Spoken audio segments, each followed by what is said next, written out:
여러분 안녕하십니까, 진성호입니다.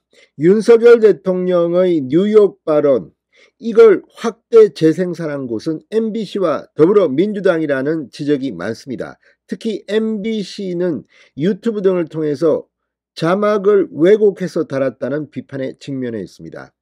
자, 국익이고 뭐고 필요 없다, 윤석열 망신 주면 된다고 판단했는지 단정적으로 바이든인지 날리면인지 해독 불가라는 전문가들의 판단이 있는데도 바이든이라는 단어를 썼습니다. 쪽팔려서 뭐 어떡하나, EXX. 그리고 국회 앞에는 미국이라는 괄호를 쳐서 넣었습니다. 미국 의회처럼 보이도록 호도했습니다. 자, 그런데 지금 이 사건은 경찰이 수사에 착수했고 윤석열 대통령도 진상을 파악하라고 지시했습니다. 자, 정말 진실은 뭘까요? 이런 가운데 음성인식 전문가의 견해가 나왔습니다. 그냥 음성인식 전문가가 아니라 서울대 명예교수입니다. 자, 원로 교수는 이 사안을 어떻게 분석하고 있을까요? 한마디로 MBC가 데이터를 조작한 게 가장 중요한 문제라고 지적합니다. 자, 지금 만약 이 사건이 수사를 하고 재판을 받게 된다면 중요한 것은 과학입니다. 우리 뭐 다 같이 들어봤는데 말이야, 이거 바이든이야, 바이든이라고 들리는 사람들이 훨씬 더 많았어, 이렇게 주장하는 일부 세력들이 있습니다. 그런데 이게 법적으로 유효할까요? 과학이 중요합니다. 자, 이 성원용 서울대학교 전기정보공학부 명예교수가 페이스북에 글을 올렸습니다. 문제의 핵심은 데이터 조작이라고 분석을 내놨습니다. 자, 음성인식 전문가의 견해입니다. 이제 민주당, MBC 큰일 났습니다. 진성호의 융단 폭격 시작합니다. MBC를 융단 폭격합니다. 방송에 앞서 아직 진성호 방송의 구독자가 아니신 분은 붉은색 구독 버튼 눌러주십시오. 더 좋은 방송으로 보답하겠습니다. 자, 이 성원용 서울대 명예교수는 29일 페이스북의 글을 통해 엉터리 자막은 음성 편집 변조와 비슷한 역할, 언론의 입장은 존중되어야 하지만 데이터 변조는 사소한 것이라도 용인되어서는 안 된다고 지적했습니다. 그러면서 굉장히 전문적인 설명을 합니다. 왜 어떤 사람에게는 바이든이라고 들리는데 다른 사람에게는 그렇지 않게 들릴까? 윤석열 대통령이 글로벌 펀드 재정회의에 참석 후 나오면서 측근들과 한 발언을 MBC는 국회에서 EXX들이 승인 안 해주면 바이든은 쪽팔려서 어떡하나라고 자막을 달아서 방송하였다. MBC와 야당은 바이든 대통령을 모욕했다고 주장하지만 나의 경우 그 소리를 직접 여러 번 들었는데 절대 저렇게 들리지 않는다고 말했습니다. 당연히 바이든이라고 듣는 사람들의 귀가 더 예민하다 믿을 근거는 없다. 나는 오랫동안 음성인식을 연구하였는데 음성인식은 단지 귀에 들리는 소리에만 의존하지 않는다. 지금부터 과학적인 분석이 들어갑니다. 그 이유에 대해선 사람들의 발음이 너무 엉터리이기 때문이다.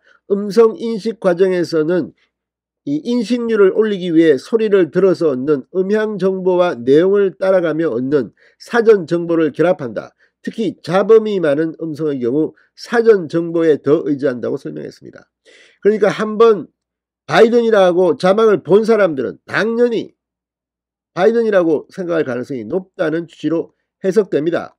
성 교수는 사람들은 듣는 것뿐이 아니고 시각은 물론 거의 모든 판단에 사전 정보를 이용한다. 자라보고 놀란 가슴 소뚜껑 보고 놀란다는 속담은 시각적 판단에서 사전 정보가 미치는 영향을 설명한다. 그런데 사전 정보는 사람들을 편견으로 유도하기도 한다. 어떤 사람은 특정 국가, 지역 또는 인종만 나오면 혐오심이 막 분출된다. 이 사람이 그 국가나 지역, 인종을 잘 알기 때문이 아니다. 대개 그런 적개심을 가지도록 사전 정보를 받았기 때문이라고 설명했습니다. 문명사회는 이러한 사전 정보가 유도하는 편견과 적개심의 고취를 막도록 노력해야 한다. 가장 중요한 역할을 교육과 언론기관이 맡고 있다.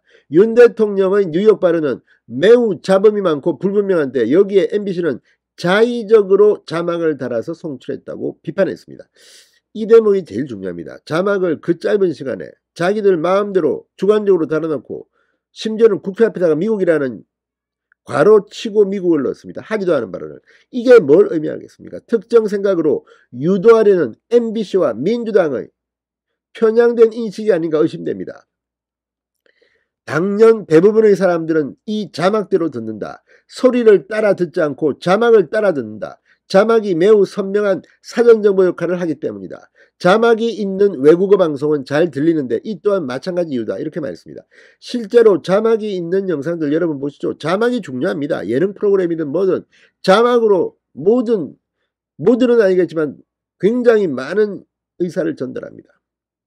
유튜브 채널에도 자막을 다는 경우가 사람의 발음보다는 자막에 이끌리게 됩니다. 그 이유입니다. 또 바이든이라고 들린다는 사람이 많은데 이미 자막을 보았기 때문에 그렇다. 내가 대통령의 발언을 자동 음성 인식기에 넣어봤다. 내가 시험한 어떤 음성 인식기에서도 바이든이라는 단어를 찾을 수 없었다. 가장 정확한 네이버 클로버 음성 인식기의 경우 나오는 답은 신인 안 해주고 만들면 쪽팔려서이다 라고 밝혔습니다. 신인 안 해주고 만들면 쪽팔려서 신임 같은 거로 생각됩니다. 그러니까 대한민국 국회가 이걸 갖다 올렸는데 안 해주면 이렇게 된다는 건데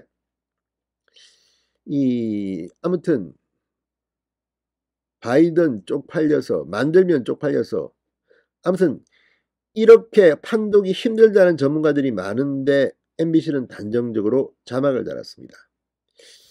자, 성 교수는 문제의 핵심은 데이터 변조다.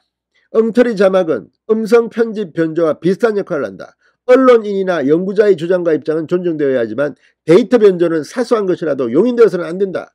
연구자 윤리에서도 데이터 변조는 최악의 위반으로 간주한다. 물론 대통령이 사용한 일부 단어는 좀 거칠다고 생각할 수 있지만 엉터리 자막 편집과 비교할 사항이 아니라고 꼬집었습니다. 무엇보다도 야당이나 일부 언론도 이 사항을 가지고 MBC를 옹호할 일이 아니다. 데이터 변조가 언론의 자유와 혼동이 된다면 정직과 투명, 논리적 설득이 아니라 거짓말과 실수, 선동이란말은 세상이 될 것이다. 이렇게 경고했습니다. 정말 성 교수 이런 원로가 있다는 게 자랑스럽습니다. 진성호의 융단 폭격이었습니다. 여러분 감사합니다.